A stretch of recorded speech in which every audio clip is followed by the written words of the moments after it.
into the Cougar Tailgate, where BYU fandom lives. Here's your host, Lauren McLean. What's up, my friends? Lauren McLean here with my pal Cleon Wall, and we are doing what we do best, and that's talking all things BYU Cougars. Here's what's coming up on the show. The Ducks dig the different unis, so we're talking about the jersey craze and what our favorite Cougar uni combos are. Plus, we'll chat with editor-in-chief for Oregon Athletics, Rob Moseley, about some of the fun things that happen in and around Autzen Stadium, one of the hardest places to play in college football, by the way, and Oregon is on a 20-game home win streak. But first, Baylor Bears beating. What stuck out to us about last week's victory under the full moon? Cleon, what did we like about the game against Baylor? I have three things I want to talk about. Okay. Number one, the wide receiver play. Yes. It was amazing because going into that game, finding out, the day before, hey, guess what? They're not going to have Puka Nacua. They're not going to have Gunnar Romney.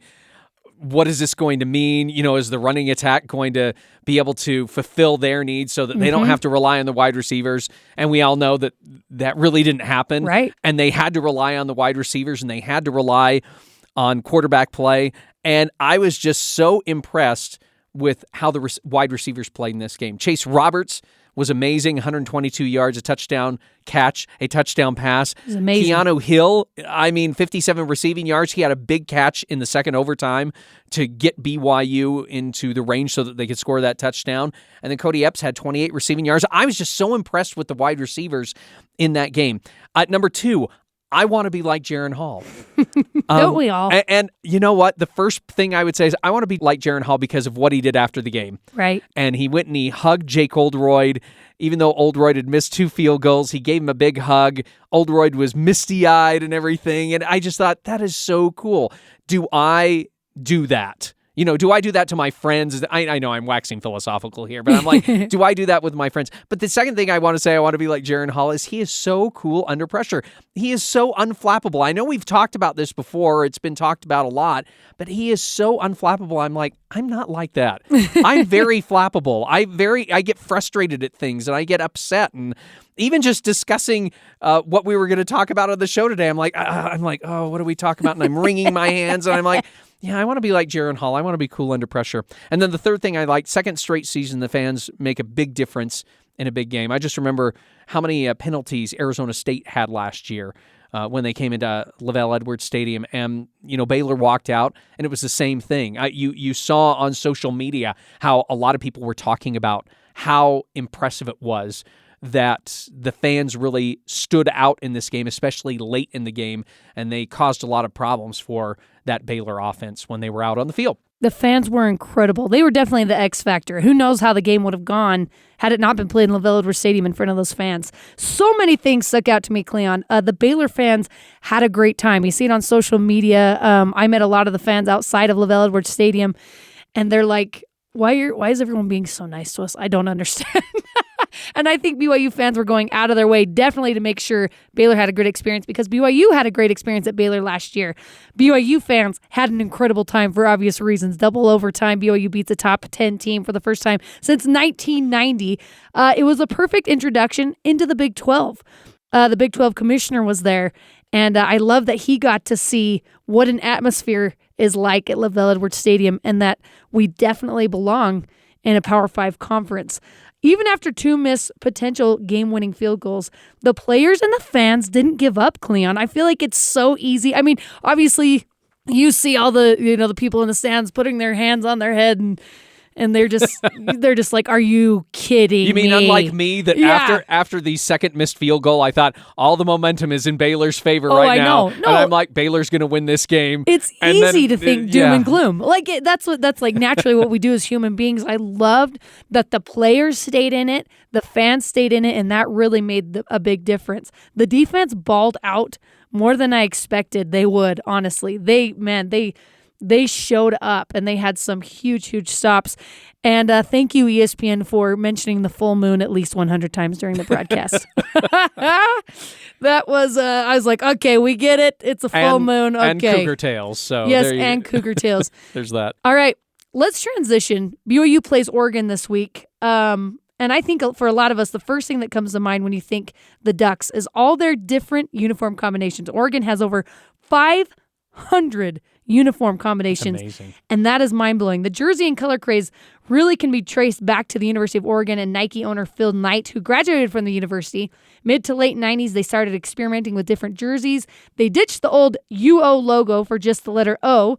Then they started toying with all different shades of green and yellow. Neon became fashionable. And then they tried out non-duck colors like black, silver, and chrome for the helmets. What did you think of the change, Cleon? You know, it's interesting. I'm a traditionalist when it comes to a lot of college football, meaning even though I like that we're heading toward an expanded playoff, I kind of still like the bowls. You know, I like the conference rivalries. You know, for BYU fans, I like playing the University of Utah. I like playing Utah State. I kind of like playing Wyoming every once in a while, too. I like those things. I keep saying to myself, I'd like to go back to those things. But when it comes to the jersey changes, I really like this. This is one thing I can totally get on board. And I'm glad Oregon did it. Oregon, I mean, you could talk about Oregon's football program and the success that they've had. But, you know, when I lived in Oregon, when I was a teenager back in the 80s, when I started living there in the early 80s, Oregon wasn't good. I mean, they have had some success in the past, you know, even before that. But still, they were never just like this staple of college football. They're not Ohio State. They're not Penn State. They're not Notre Dame. They're not USC. They're different. And I was so happy that they went non-traditionalist. They said, you know what? Let's try something different. Let's try this. Let's try this. Let's try this. I'm glad they tried the different shades of green. Now, I have my favorites of what they do, but I am so glad when they try different things because it kind of allowed all the rest of us to say, hey, maybe we can do that. Maybe we can do this too. And so, you know, I like that. I like when they use the bright green. I like when they use the neon yellow. I like all of this. I'm more of a big fan of the O than the wings on the helmets, but I'm going to have to say even the wings look really good. I mean, I just like that they decided, you know what? We're going to turn tradition on its head and say, we're going to do whatever we want. Mm-hmm. I am so glad that Oregon did this, and they went forward and said, we're going to do it. And now everyone's just like, hey, we want to do it too. Right. And it's acceptable now. They have the money, they have the resources, they have Nike in their backyard, and they look like highlighters.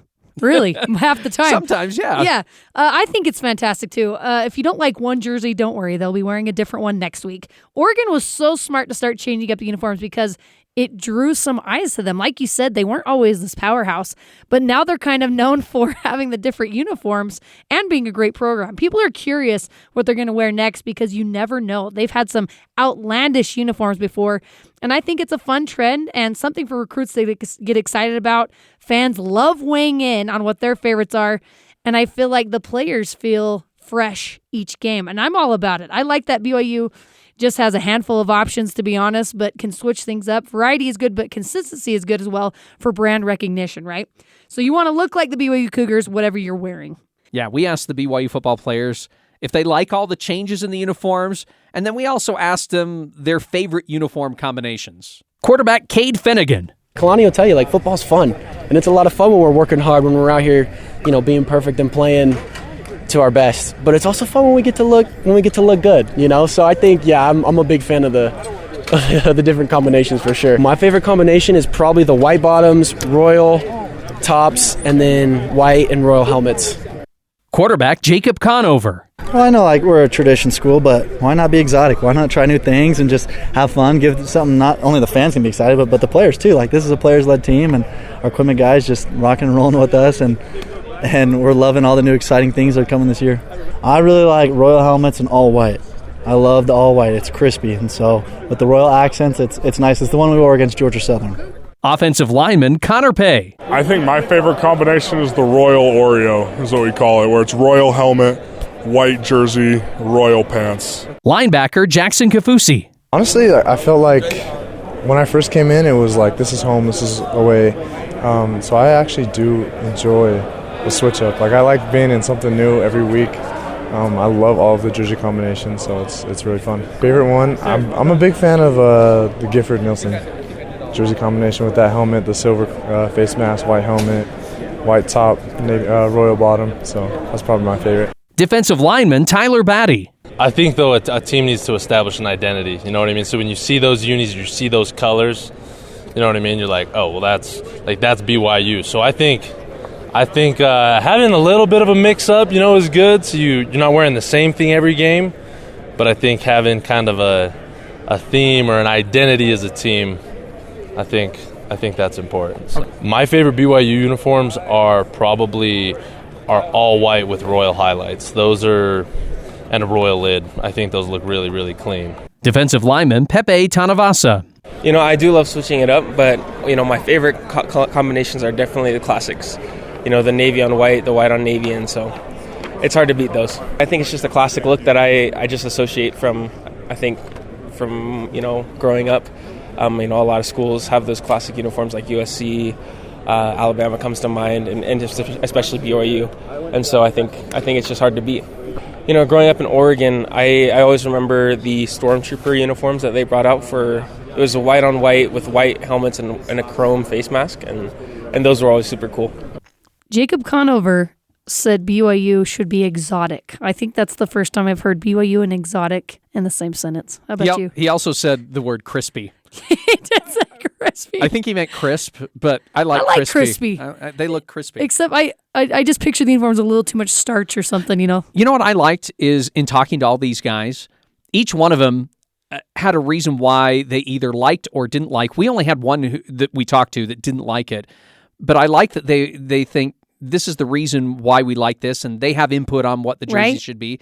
I also kind of like that everyone had a different combination that they like wearing. It's kind of like, we want to look good out on the field, so this is the one we like to wear. And as we kept going, I thought, I'm going to hit someone that's going to, and I know we only got, 6 or 7 people that we talked to, and I thought one of them is going to be the same, and not one of them was the same. They said, no, I like this one. And the next one, well, this is what I like. And the reason why I put the last player last is because he actually really liked the Navy, which really surprised me. You wouldn't think. Since Royal has kind of taken over the consciousness of the BYU fan base. A lot of players talked about the Royal and what they like, and he's like, no, I like the Navy because that's what I grew up with. And it made me laugh because I'm like, man, if you go back far enough, it was actually Royal. But that's okay. But that's good. I mean, it was good seeing that they all had their different opinions. Absolutely. And let's talk about some of our favorite uniform combinations for BYU. This week, BYU is wearing the Royal Satake, is what they call it.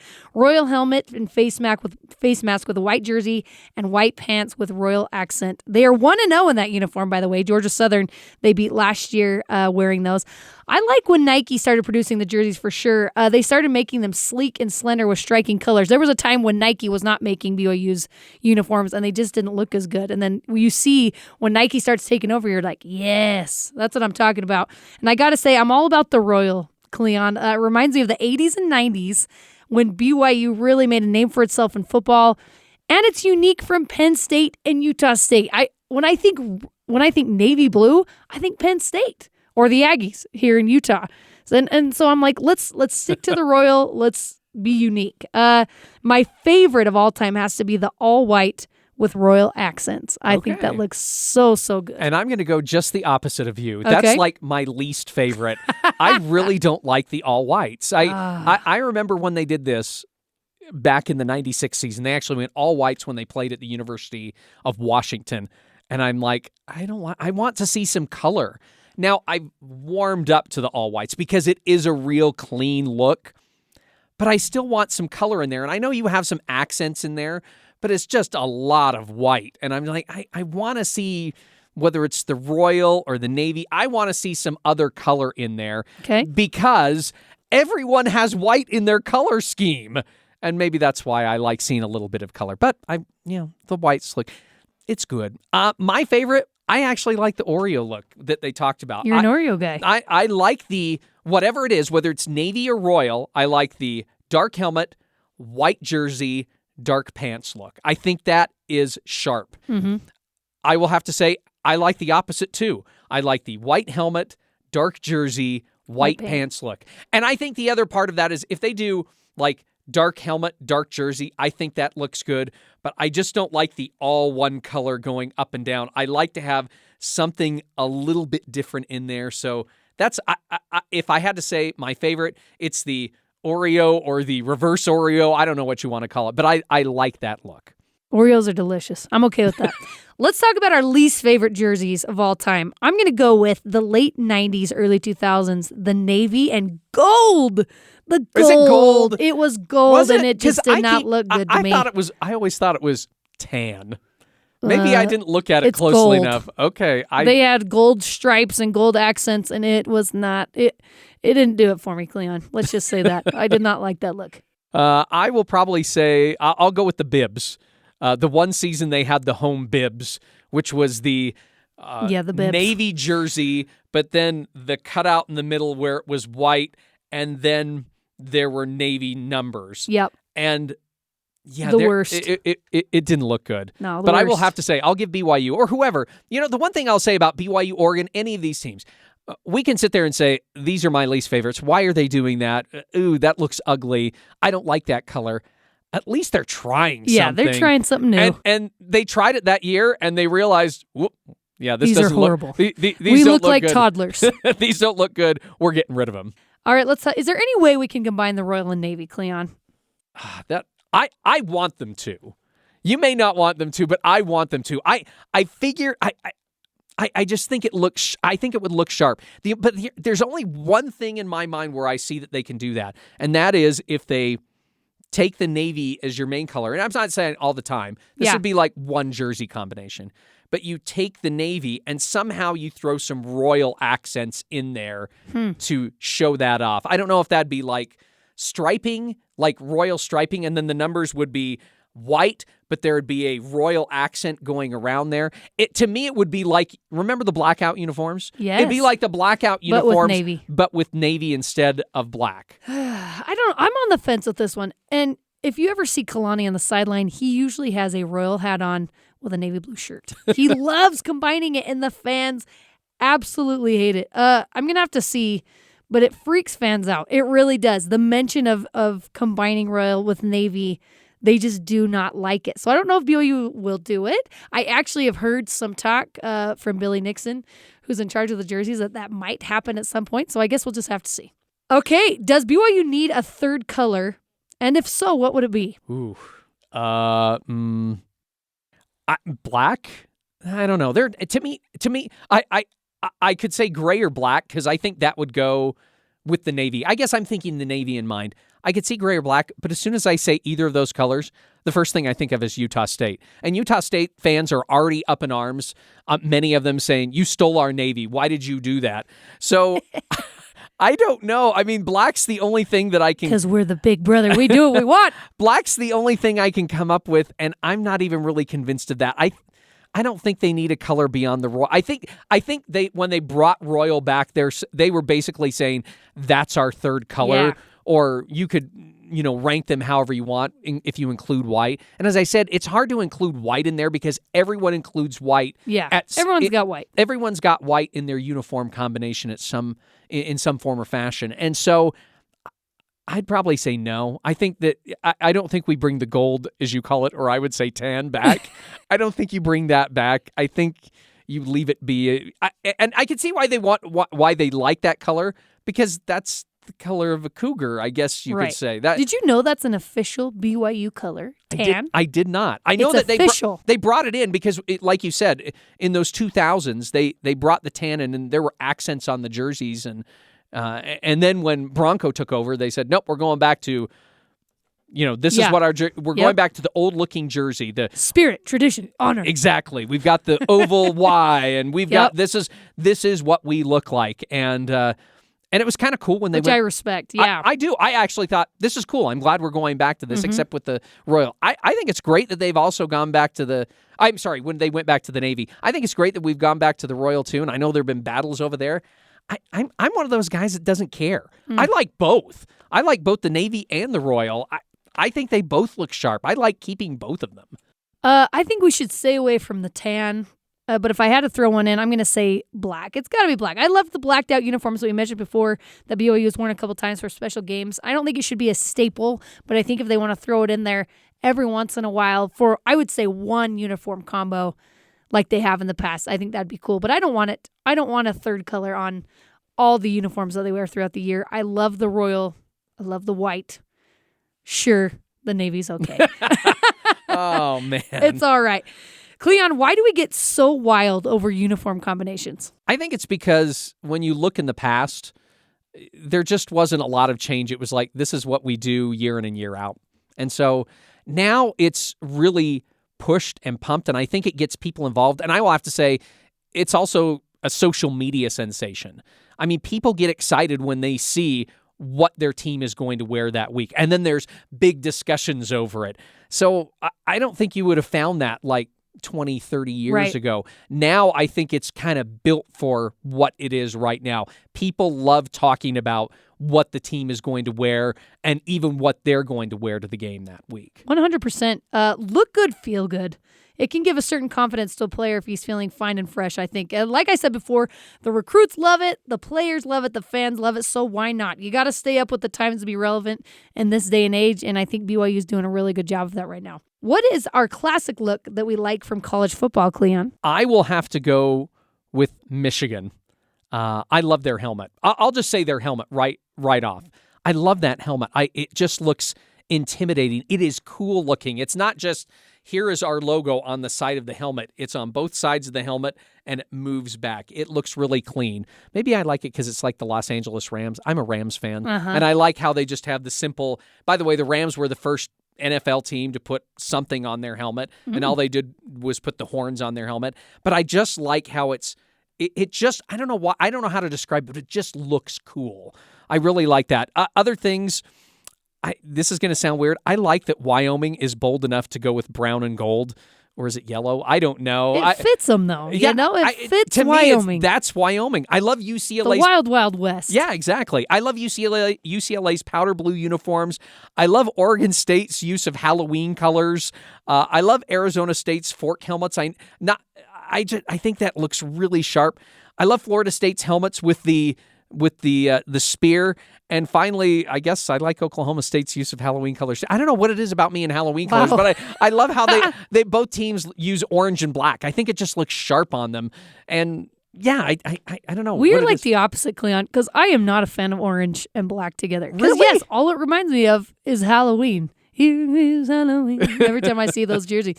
When I was just sitting down and thinking of my favorite college uniform, and I don't know if it's my favorite, but I just think it's the most classic, and Notre Dame is the one that came to my brain. Blue and gold with the big ND on the side of the helmet, and they haven't varied much throughout the years, and I think it's just a good, nostalgic look that represents college football. We had a couple of you chime in on Twitter what your favorite uniform combinations were. Stephanie at Stephanie Dautel said, Royal plus Royal plus Royal all the way. So she's the bold, all Royal look. I like it. Maren Wilcox said, helmet, shirts, pants, all the same color. All white, all navy, all Royal. Doesn't matter which color, just all the same. Ooh, yeah, that's not my jam. Well, I think it looks slick. And clearly, there are a lot of people that like that look. All right, coming up, we're talking to the Oregon Athletics Editor-in-Chief, Rob Moseley, about his favorite Ducks uniform combination. Plenty to choose from. This is Cougar Tailgate.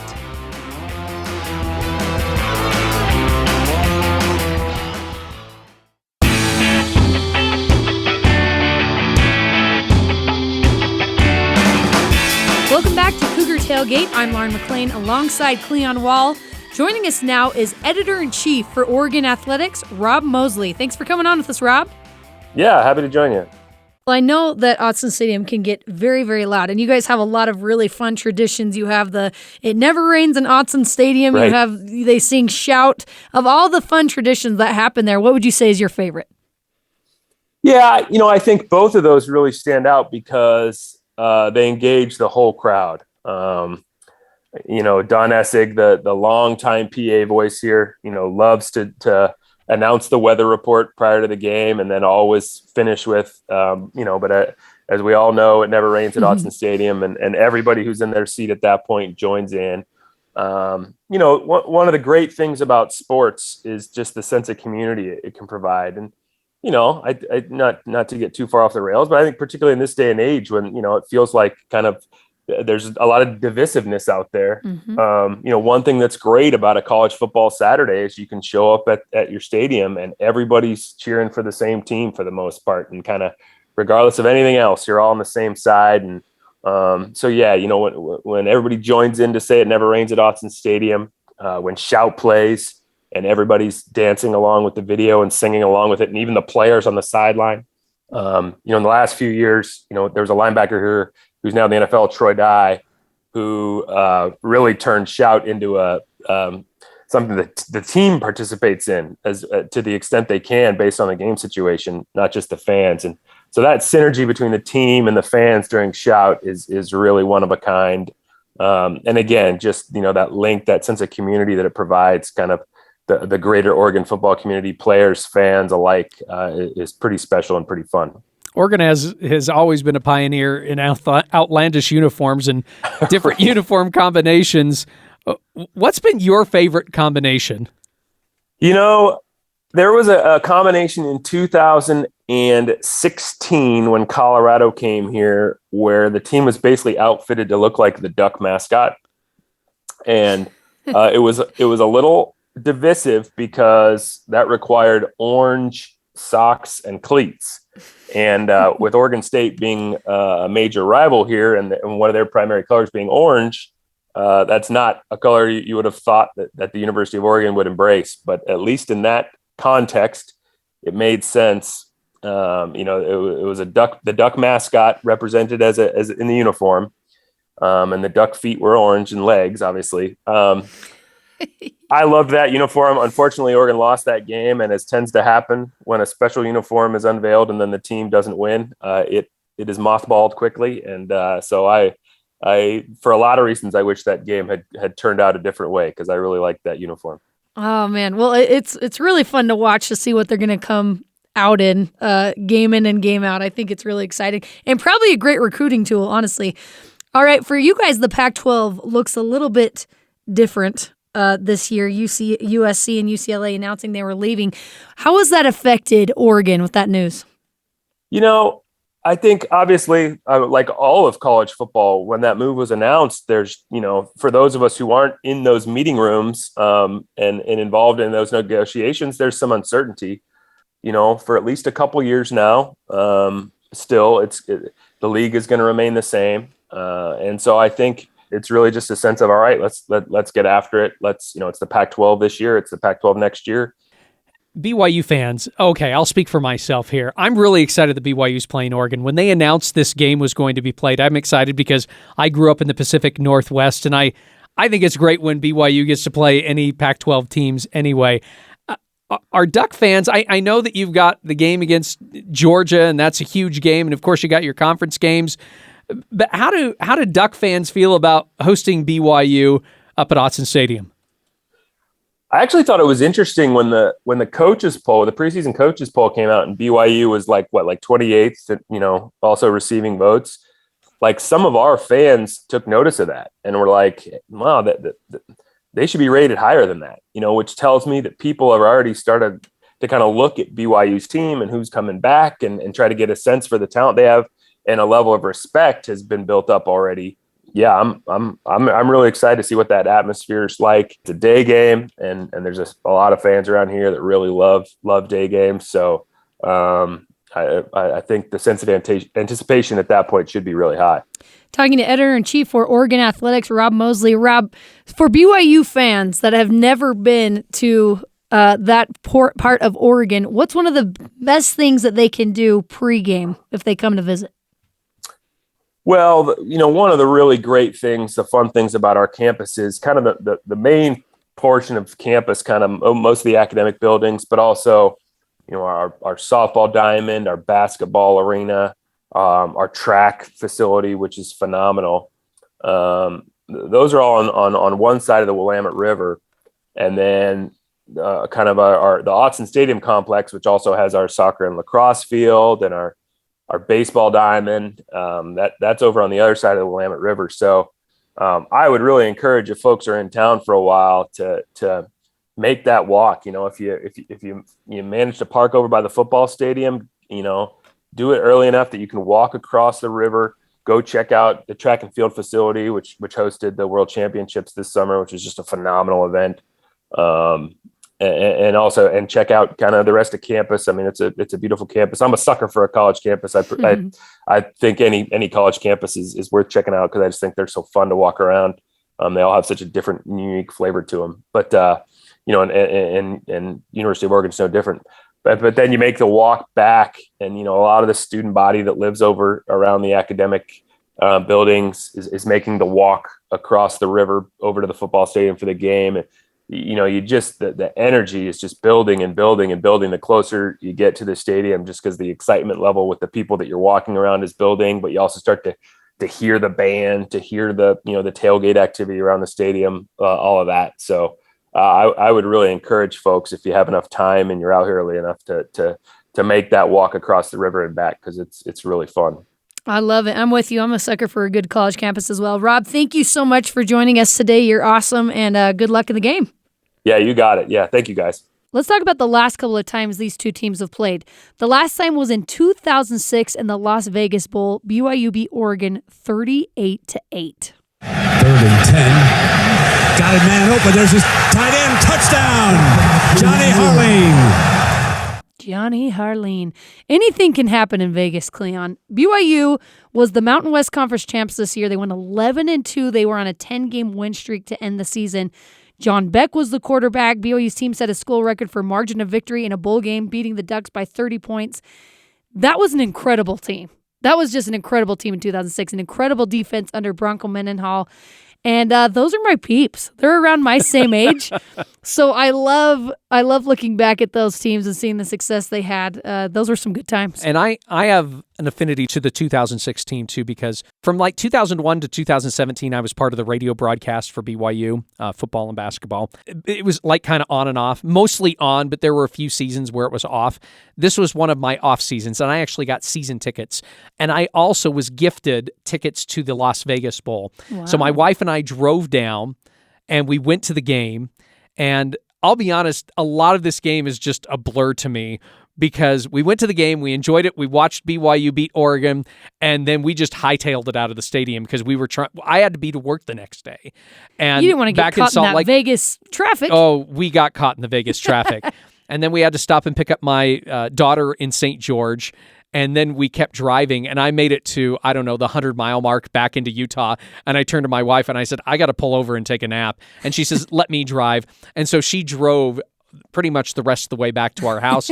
I got a couple of hours sleep, and then I went to work the next day. So that's what I remember about that. That's a vivid memory. Yeah, it was. For that long ago. It was a lot of fun. I wish I remembered more about the game. I remembered how well BYU played.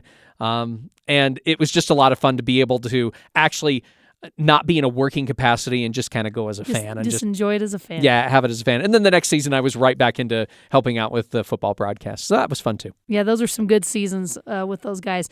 1990 was the last time they played before 2006. BYU at Oregon, and Oregon beat BYU 32-16. Detmer fakes the draw, rolls to the right, and it's 3 and out after the sack by Jeff Cummings.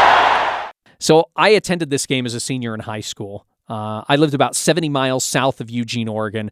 We actually, when we got the tickets, we asked for tickets near the visiting section because we wanted to be near the BYU fans, and we knew the rest of Autzen Stadium was going to be mainly Duck fans. And we knew a lot of other BYU fans that were there that were kind of like scattered throughout the stadium. But we were lucky enough to actually get our tickets near the visiting section. BYU had won all their games. They'd won 4 games coming into that game, including they beat number 1 Miami at home. And we've talked about that game before. In my 17-year-old mind, I thought BYU's going to win this game. Yeah. They're just going to come in and they're going to cream the Ducks. This is what I remember about the game. Ty Detmer scrambling for his life. They watered the field down before the game, and it just so happened that BYU, again, in my recollection, I know this is not true, but in my recollection, it seemed like BYU was always on that end of the field, and they were sliding away all over the place, and that led to sacks. Detmer also threw 5 interceptions in that game. They were just having a hard time. By the way, when they watered the field down, we thought it was a conspiracy. They probably just were wearing the wrong cleats or something like that, but I kept saying, oh, this is bad sportsmanship on Oregon. Again, I was 17 at the time. That's what I remember, but there actually were some highlights. 3rd down and 10 for Detmer.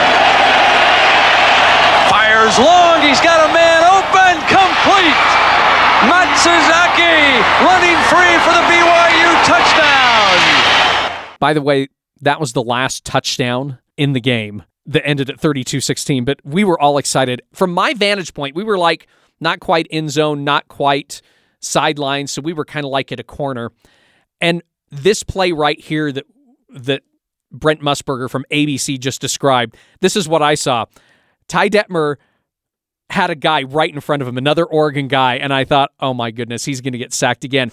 And then from my vantage point, he just chucks the ball down the field. And from all I could see was 2 Oregon defenders where he was throwing the ball. I'm like, he's going to get interception. He's going to get intercepted again. But what happened? Micah Matsuzaki just, to me, again, from my vantage point, appeared out of nowhere, caught it on the fly, and ran into the end zone. The whole stadium, except for our BYU section, went silent. It was amazing, and I thought that was so incredible. Now, I went back and watched the television highlight. It wasn't quite as magical as I thought it was, but it was still pretty cool. By the way, the Oregon defender who was going to sack Ty Detmer in that game, he also slipped, so I guess they had some slippage in that So I guess it wasn't a conspiracy theory after all. No, probably not. I think BYU and Oregon are 3-3. So the game this weekend will determine who's going to come out on top. Do you know how many games they've actually played in Provo, Utah? 1. Yeah. When I looked back and I saw that, I'm like, they've only played 1 game in Provo? That just amazed me. So yeah, they're 3-3, 1 neutral site win for BYU, and then a couple of wins up in Eugene, and then 1 win at home. And that was the year before 1990. That was 1989. Mm-hmm. So I like this game. I'm so glad BYU is playing it. The only thing I don't like about this was the fact that Oregon big-time BYU and basically said, yeah, we're going to play you 1 time, and we're going to play you here at Autzen Stadium. Yeah. Well, we'll see how it goes. BYU is doing very, very well right now, and I know Oregon's a great team. I think it's going to be a really fun top 25 matchup, so we'll see what happens, you guys. And that does it for us today.